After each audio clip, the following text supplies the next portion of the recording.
حضرت عبد الرحمن بن عوف رضی اللہ تعالیٰ عنہ صحابہ میں سب سے زیادہ امیر تھے. سب سے زیادہ دولت اصحاب رسول میں اگر کسی کو دی گئی تھی تو وہ حضرت عبد الرحمن بن عوف رضی اللہ تعالیٰ عنہ کو دی گئی. جب مکہ سے ہجرت کر کے یہ لوگ مدینے تشریف لائے تو یہ لوگ سب کچھ چھوڑ کے اسلام کے لیے آ گئے تھے. تو حضور علیہ السلام نے انصار کو بھی بلایا اور مہاجروں کو بھی بلایا اور مدینۃ المنورہ میں ان کی مواخات قائم کر دیں.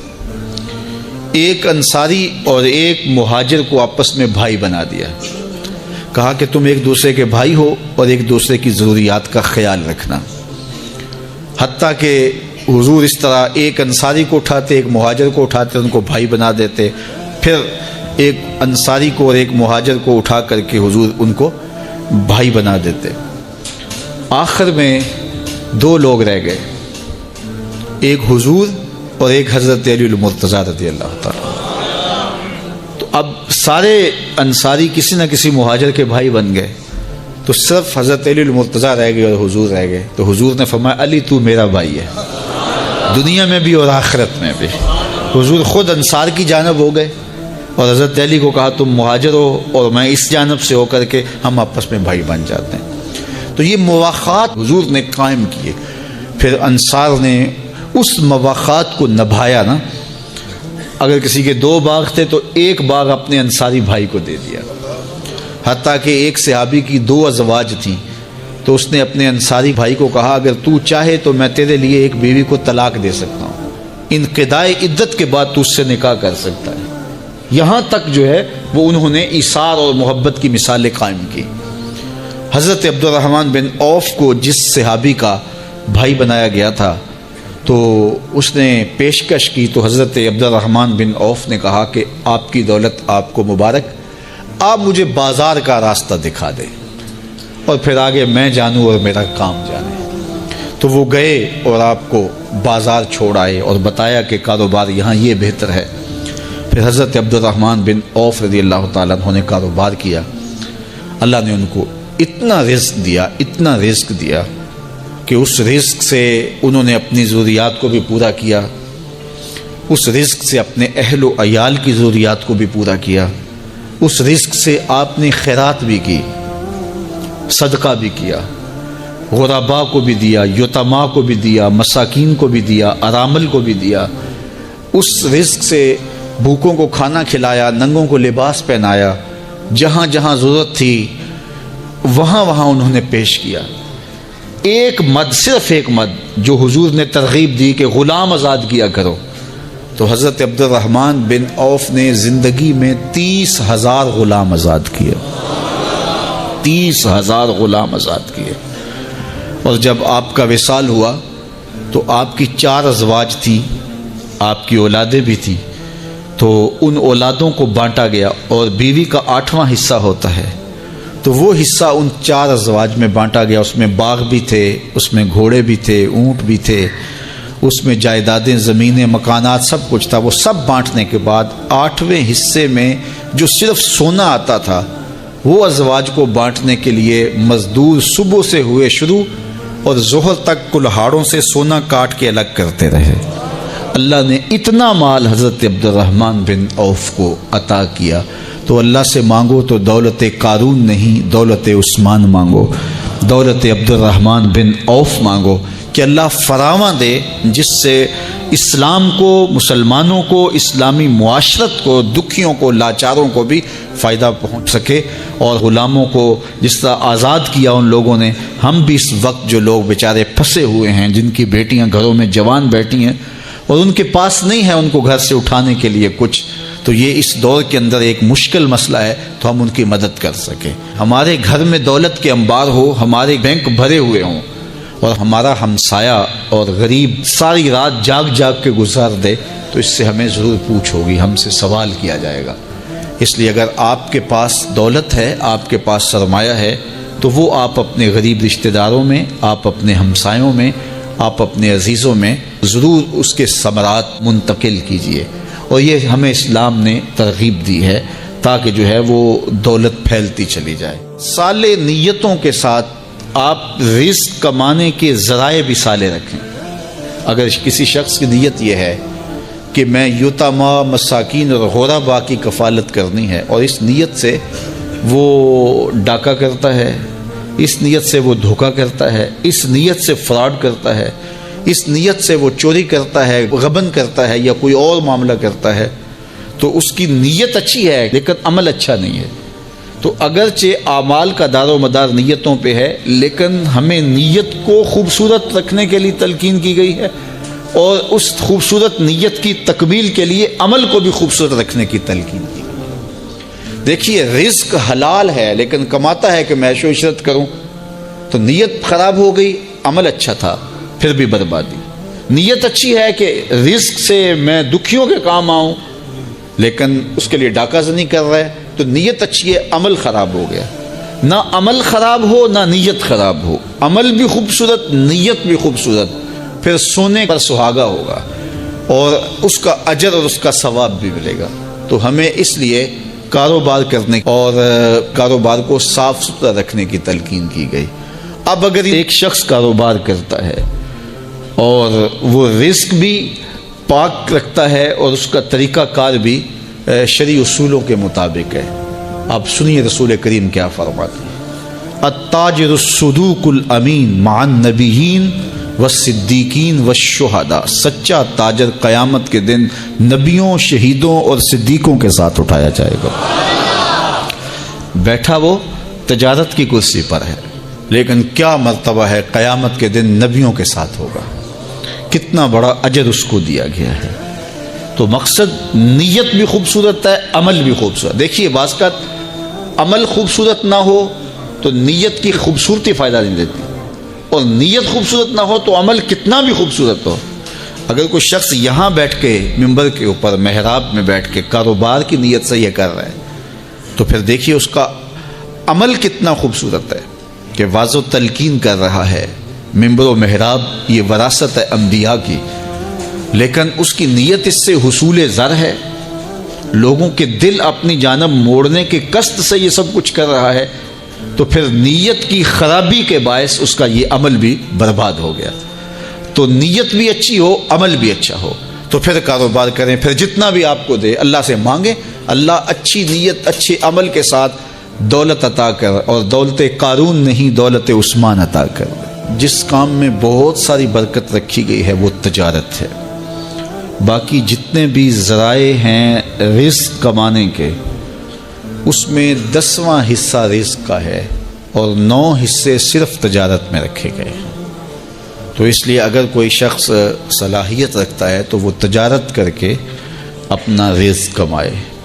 اچھا یہ بات ذہن میں رکھیں کہ کوئی مزدوری کر کے رزق کما رہا ہے، یا ملازمت سے، یا وہ کاشتکاری کرتا ہے، یا وہ تجارت کرتا ہے، یا کوئی اس کا جو بھی ذریعہ رزق ہے، تو رزق کمانے کی 3 نیتیں ہیں جو مستحضر رہنی چاہیے۔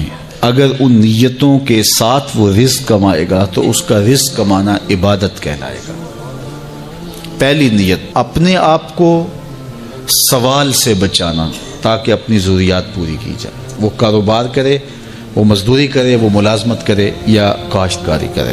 دوسری نیت جو مستحضر ہو، اپنے وہ لوگ جو آپ کے زیر کفالت ہیں، وہ بوڑھے ماں باپ بھی ہو سکتے ہیں، وہ آپ کی اولاد ہے یا آپ کی بیوی ہے، جو بھی آپ کے زیر کفالت لوگ ہیں، ان کی کفالت کی نیت سے روزی کمانا کہ میں ان کی اچھی تربیت کر سکوں، ان کو اچھی تعلیم دلوا سکوں، ان کی ضروریات کو پورا کر سکوں، ان کے رہنے کے لیے گھر خرید سکوں، اور ان کے اچھے لباس باہم پہنچا سکوں، ان کی غذائی ضروریات کو پورا کر سکوں، بیمار ہو جائیں تو ان کو دوائی لا کے دے سکوں، ان کی شادی بیاہ کے اخراجات پورا کر سکوں۔ تیسرا مقصد، معاشرے کے وہ لوگ جو کسی وجہ سے کما نہیں سکتے، اپاہج ہیں، بیوگان ہیں، اراملہ ہیں، مساکین ہیں، یتاما ہیں، یا وہ زاویے، وہ جگہیں کہ جہاں اخراجات ہوتے ہیں اور وہ معاشرے کی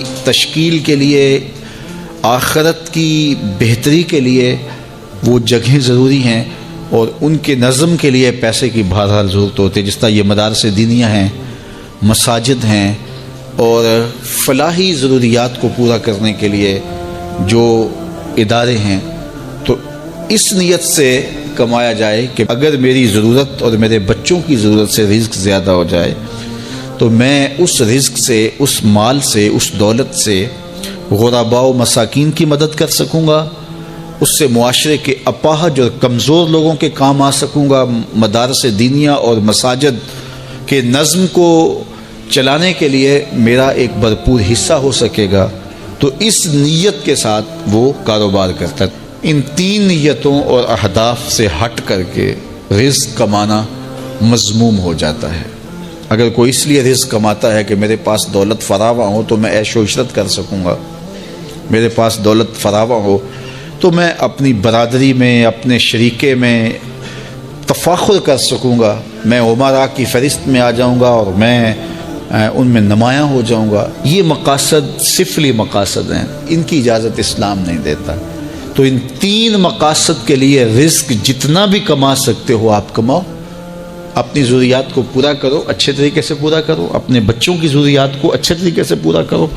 یجب علی صاحب المال ان یوسع علی عیالہ، صاحب مال پر واجب ہے، حضرت سیدنا علی المرتضیٰ فرماتے ہیں کہ وہ اپنے اہل و عیال پر اچھا خرچ کرے، ان کو اچھا لباس پہنائے ضرورت کے مطابق، اسی طرح ان کی اچھی تعلیم کے لیے کوشاں ہو جائے اور ان کی ضروریات اچھے انداز سے پوری کرے۔ اسی طرح آپ غرباء و مساکین کے لیے، مساجد کے لیے اور مدارس دینیہ اور دیگر زاویوں کے لیے آپ جتنا مرضی کھل کے خرچ کریں، اسلام آپ کو اس کی اجازت دیتا ہے۔ لیکن چوتھی نیت اپنے اہداف میں شامل نہ ہونے دیں کہ میرے پاس دولت فراواں ہوگی تو میں عیش و عشرت کر سکوں گا، میرے پاس دولت فراواں ہوگی تو میں محلے میں، گلی میں نمایاں ہو جاؤں گا، میں اپنی برادری میں، اپنے شریکے میں اونچا ہو جاؤں گا اور سارے میری طرف حسرت سے دیکھیں گے۔ اس طرح کی سوچیں ایک صالح انسان کی سوچوں سے مطابقت ہی نہیں رکھتی ہیں۔ تو یہ 3 نیتوں اور 3 اہداف کے لیے رزق کمایا جاتا ہے۔ ہمیں خاص طور پہ جن چیزوں سے سخت منع کیا گیا ان میں سے ایک چیز یہ ہے کہ ہمارے کاروبار میں، ہمارے رزق میں سود کا عمل دخل نہیں ہونا چاہیے۔ سود ویسے بھی باطن کی ساری روشنی سلب کر لیتا ہے۔ مختلف مقامات پہ اللہ نے مختلف چیزیں ہمارے لیے بیان فرمائی ہیں اور اللہ تعالیٰ کی شفقتیں ہیں کہ اللہ نے ان کی حکمتیں بھی بیان فرمائی۔ مثال کے طور پہ شراب کی حرمت بیان فرمائی تو کہا کہ اس کے اندر فائدے بھی ہیں، لیکن اس کے جو نفع ہیں ان سے جو گناہ ہے، وزر ہے اس کا، وہ زیادہ ہے۔ کفار نے کہا کہ یہ سود کو آپ نے حرام کر دیا شریعت اسلامیہ نے، اور کاروبار کو آپ نے حلال قرار دے دیا ہے، جبکہ سود اور کاروبار ایک جیسے ہی ہیں۔ وہاں بھی پیسہ لگا کر کے کچھ حاصل کیا جاتا ہے اور یہاں بھی پیسہ لگا کر کے کچھ حاصل کیا جاتا ہے، تو یہ تو دونوں ایک جیسے ہیں اور تم کہتے ہو یہ الگ الگ ہیں۔ اللہ فرماتا ہے ایک جیسے نہیں ہیں۔ کیوں ایک جیسے نہیں ہیں؟ دلیل کیا ہے؟ اللہ اکبر، یہاں اللہ نے اپنی حاکمیت کا اعلان کیا۔ احل اللہ البیع وحرم الربا، ایک جیسے اس لیے نہیں ہیں، تمہارا رب ان کو ایک جیسا نہیں کہتا۔ بات ختم۔ ذرا غور کیجئے، یہاں اللہ چاہتا تو دلائل کے انبار لگا دیتا کہ سود سے یہ جو ہے وہ تمہیں تکلیفیں ہوں گی، اس طرح کاروبار برباد ہوگا، یہ بے چینیاں ہوں گی، اس طرح تمہاری معیشت لٹے گی، اس طرح تمہیں بے قراریاں ہوں گی، اور کاروبار سے یہ فوائد ہیں، اور علماء بیان بھی کرتے ہیں۔ لیکن یہاں اللہ تعالیٰ نے جو انداز اختیار کیا، جب کو کہا گیا کہ سود اور کاروبار ایک جیسے ہی ہیں، اللہ نے فرمایا ایک جیسے نہیں ہیں۔ دلیل کیا؟ احل اللہ البیع وحرم الربا، اللہ تعالیٰ نے کاروبار کو، بیع کو حلال کیا ہے اور سود کو حرام کیا ہے۔ جب تمہارا رب ایک جیسا نہیں کہتا تو ایک جیسے کیسے ہو سکتے ہیں؟ بات ختم۔ یہاں اللہ نے اپنی حاکمیت کا اعلان کیا۔ دیکھیے، بیٹے کو باپ حکم دیتا ہے تو بیٹا آگے پوچھتا ہے کیوں، تو باپ تفصیل بتاتا ہے کہ بیٹے اس کام کو کرو، اس کا یہ فائدہ ہے، یہ فائدہ ہے، یہ فائدہ ہے، تو اس کی بات سمجھ آ جاتی ہے، وہ کہتا ہے ٹھیک ہے۔ لیکن کبھی باپ اگر اس موڈ میں ہو کہ میں باپ ہوں، یہ میرا بیٹا ہے، تو وہ کہے کہ جناب کہ یہ کام کرو، تو وہ کہے کیوں، تو باپ آگے کہے کہ میں تمہارا باپ ہوں، میں تمہیں کہہ رہا ہوں، بات ختم۔ تو اس وقت کیوں کا جواب یہ ہے کہ میں باپ ہوں اور باپ کا حق ہے جو کہے بیٹا وہ مانے۔ شاگرد کہے کیوں، تو استاد اس کی حکمتیں بیان کرتا ہے کہ جناب یہ، لیکن کبھی استاد کہے میں استاد ہوں تمہیں کہہ رہا ہوں، جب میں کہہ رہا ہوں کہ یہ نہیں لینا، بات ختم۔ تو اللہ تعالیٰ جل شانہ نے ہمیں مختلف مواقع پر احکام کی حکمتیں بیان فرمائی ہیں. فرمایا کہ زنا کے قریب بھی نہ جانا. کیوں؟ انہ کان فاحشۃ وساء سبیلا، کہ یہ کھلی بے حیائی ہے اور یہ بڑا برا راستہ ہے. حکمتیں بیان کی گئی. لیکن جب بات یہ آئی سود کی تو پوچھا گیا کہ یہ سود کیوں حرام ہے؟ کہا تمہارا رب اس کو حرام کہہ رہا ہے. بات ختم ہو گئی. تو یہاں اللہ نے اپنی حاکمیت کا اعلان کیا. اب اگر کوئی سودی کاروبار کرتا ہے تو میرا اس سے اعلان جنگ ہے. پھر وہ چین کی زندگی جی کے دکھائے، پھر وہ کاروباری نتائج کو اپنے منطقی انجام تک پہنچا کے دکھائے کہ یہ دیکھو سود کا کاروبار کیا، اس کا نتیجہ اچھا ہوا. کو کر کے دکھائے. میں چیلنج رب ہو کے دے رہا ہوں کہ جو سود خور ہے اس سے اعلان جنگ دیتا ہوں. تو جب رب ہو کے کہتا ہے کہ میں اعلان جنگ دیتا ہوں، تو ایک کافر تو وہ چیلنج قبول کر لے، ایک مومن تو چیلنج قبول نہیں کر سکتا. اس لیے حضرت ابو ہریرہ سے مروی روایت میں ہے کہ سود کا ایک درہم ماں سے 70 مرتبہ زنا کرنے سے بدتر ہے. ایک درہم. تو کیا یہ باتیں سننے کے بعد اور یہ شرعی احکام سمجھنے کے بعد ایک مومن کا حوصلہ بڑھ سکتا ہے کہ وہ سودی کاروبار کرے؟ جب رب چیلنج دے رہا ہے اور رب یہاں اس کی کوئی حکمت بیان کرنے کے بجائے دو ٹوک کہہ رہا ہے. میں کہتا ہوں حلال ہے کاروبار اور میں کہتا ہوں سود حرام ہے. بات ختم. اب اگر کوئی کرے گا تو میرا اعلان جنگ ہے اس سے. دو لوگوں کے ساتھ اللہ نے اعلان جنگ کیا. ایک کا قرآن میں سود خور کے ساتھ اللہ کے اعلان جنگ ہے، اور دوسرا حدیث میں من عاد لی ولیا فقد آذنتہ بالحرب، جو میرے ولی سے بغاوت کرتا ہے، دشمنی کرتا ہے، عداوت رکھتا ہے، اللہ فرماتا ہے میرا اس کے ساتھ اعلان جنگ ہے. میں اس کے پلے کچھ نہیں چھوڑوں گا جو میرے ولی سے دشمنی رکھتا ہے. تو اپنے کاروبار میں کبھی بھی آپ سود کا کوئی عنصر کسی روپ کے اندر بھی داخل نہ ہونے دیں. اللہ کے حکموں کی خلاف ورزی نہ کریں. پھر دیکھنا کیسے طمانیت آتی ہے. ہماری تو توجہ یہ ہے کہ یہ چہرے کے میل کچیل نکلے، بدن کی میل کچیل دور ہو، ہمارے کپڑے بڑے ستھرے ہونے چاہیے. ہمارا تو دھیان اپنے ظاہر پہ نا، لیکن اہل اللہ کا دھیان باطن پہ ہوتا ہے. صوفیہ فرماتے ہیں کہ اندر صاف کرو. حضرت سلطان باہو بولے دل کالے نالو منہ کالا چنگا، جے کو یہ رمز پچھانے ہو. اگر یہ رمز سمجھ میں آ گئی کہ منہ کالا ہو تو کوئی نہیں، دل کالا نہیں ہونا چاہیے. ابو لہب کا کیا معنی ہے؟ شعلے کی طرح چمکتا ہوا چہرہ رکھنے والا. اس کو اسی لیے ابو لہب کہتے ہیں. اس کا چہرہ ایسا چمکدار تھا تو اس وجہ سے اس کو ابو لہب کہتے تھے. تو چہرہ اس کا بڑا چمکدار تھا، دل کالا تھا. جہنم کا ایندھن بن گیا، قرآن نے پھٹکار ڈالی. اور ایک وہ بھی تھا جس کا دل صاف تھا لیکن بلال کا رنگ کالا تھا. اس کا اندر چٹا تھا، باہر کالا تھا. اللہ اکبر. لیکن وہ تھا کرموں والا، وہ تھا رحمتوں والا، اور حضور علیہ الصلوۃ والسلام کا متوالا.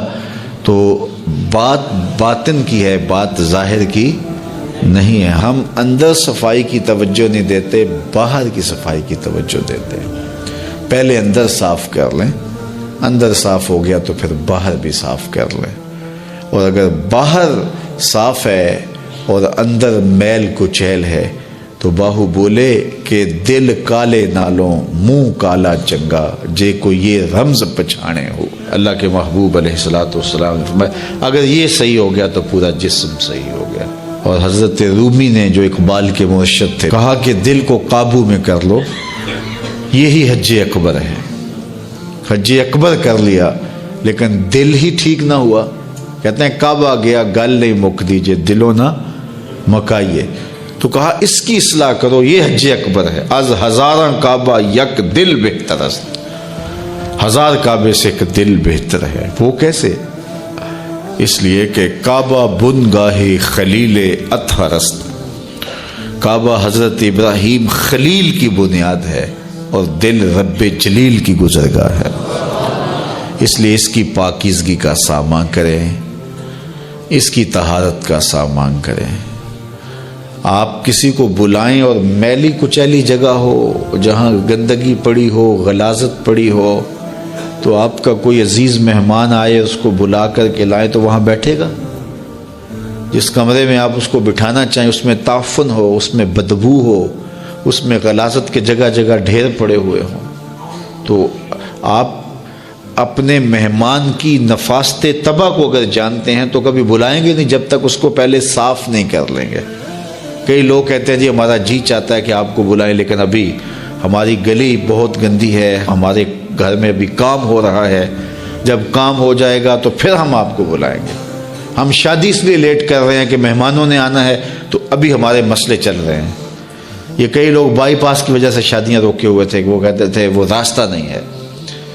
تو آپ کسی مہمان کو بلاتے ہیں تو اس کے لیے اچھی جگہ کا ارینج کرتے ہیں، اور اگر وہاں ڈھیر گندگی اور غلاظت کے پڑے ہوں تو مہمان کو آپ بھی نہیں بلاتے، اور اگر آپ یہ غلطی کر بھی لیں گے تو مہمان آپ کے بارے میں کیا رائے قائم کرے گا، اور وہ ناراض ہو کے چلا جائے گا کہ آپ کتنے بدتمیز ہیں کہ آپ نے مجھے بلایا اور گھر میں غلاظت کے ڈھیر پڑے ہوئے ہیں۔ اللہ اکبر۔ لیکن اگر آپ گھر کو مصفح کرتے ہیں، مزکہ کرتے ہیں، صاف کرتے ہیں، ستھرا کرتے ہیں، قالین بچھاتے ہیں، عطر چھڑکتے ہیں، تو پھر آپ کہتے ہیں جناب اب تو آئیے نا، اب ماحول میں خوشبوئیں پھیلی ہوئی ہیں۔ تو اگر دل میں حسد ہے، حقد ہے، بغض ہے، کینے ہیں، نفرتیں ہیں، یہ گندگی اور غلاظتوں کے ڈھیر لگے ہیں، اور پھر یہ چاہیں کہ مالک کے پھیرے دل میں ہوں تو کیسے ہوں گے؟ وہ تمہارے دل میں، میرے دل میں آئے گا جب دل میں اتنی غلاظتیں پڑی ہوں گی؟ نہیں، یہ سارے ڈھیر اٹھائیں، دل کو مزکہ کریں، مصفح کریں، پھر اشکوں کا چھڑکاؤ کریں۔ اللہ اکبر۔ پھر پیار کے مخملی قالین ڈالیں۔ اللہ اکبر۔ الفتوں کے گاؤ تکیے لگائیں، اور پھر آواز دیں، ہر تمنا دل سے رخصت ہو گئی، اب تو آجا، اب تو خلوت ہو گئی۔ پھر محبوب کو بلائیے تو پھر دیکھیے کہ محبوب جلوہ فراز ہوتا ہے کہ نہیں ہوتا ہے۔ رسول کریم نے ارشاد فرمایا، جو میں دیکھتا ہوں وہ تم نہیں دیکھتے، اور جو میں سنتا ہوں وہ تم نہیں سنتے۔ اللہ نے نبی علیہ السلام کو جو سماعت عطا کی ہے، ہم اپنی سماعت کو اس پہ قیاس نہیں کر سکتے، اور اپنی بصارتوں کو اور اپنی سماعتوں کو نبی کی سماعتوں کے برابر ٹھہرانا بہت بڑی حماقت ہوتی ہے۔ اللہ نے نبیوں کو فراواں شانیں عطا کی ہیں، اور وہ ان کا مقصوم ہے۔ تو میرے حضور نے فرمایا، جو میں دیکھتا ہوں وہ تم نہیں دیکھتے، جو میں سنتا ہوں وہ تم نہیں سنتے۔ آگے فرمایا کہ اللہ کی قسم، جو میں جانتا ہوں وہ اگر تم جان لیتے تو تم بہت کم ہنستے، بہت زیادہ روتے، تم جنگلوں میں دوڑ جاتے، اور تم اللہ تعالیٰ کی پناہ میں آنا چاہتے، یا اللہ ہمیں بچا لے، جنگلوں میں بھاگتے پھرتے، آنکھوں میں آنسوؤں کی لڑیاں ہوتی، چیختے ہوتے، روتے ہوتے، اگر جو میں جانتا ہوں اگر تم جان لیتے۔ قال ابو ذر، حضرت ابو ذر اس حدیث کو روایت کرنے کے بعد فرمایا، کاش کہ میں درخت ہوتا اور کاٹ دیا گیا ہوتا، میں درخت ہوتا جانور کھا گئے ہوتے۔ اللہ اکبر۔ مائے نی مینو کانو جمی تے درداں کیتی مار نکمی، کہ دے اگے ککڑاں ابالے نو کوئی آکھے زلفاں والے نو۔ تو کہا کاش کہ میں درخت ہوتا اور کاٹ دیا ہوتا۔ حضرت عمر رضی اللہ تعالیٰ عنہ ایک کچی اینٹ اٹھاتے ہیں، پھر نیچے رکھ دیتے ہیں، پھر اٹھاتے ہیں، پھر رکھ دیتے ہیں، اور پھر کہتے ہیں کاش کہ میں یہ اینٹ ہوتا۔ حضرت سیدنا صدیق اکبر رضی اللہ تعالیٰ عنہ درخت کے نیچے بیٹھے تھے، ایک چڑیا ایک شاخ سے اڑ کے دوسری شاخ پہ جاتی، وہاں سے اڑ کے پھر دوسری شاخ پہ آتی، تو حضرت صدیق اکبر رو پڑے، کہا چڑیا کتنی موج میں ہے، جس شاخ پہ چاہے بیٹھتی ہے، اور قیامت کے دن تیرا حساب بھی نہیں ہوگا۔ کہا پھنسے تو ہم ہیں۔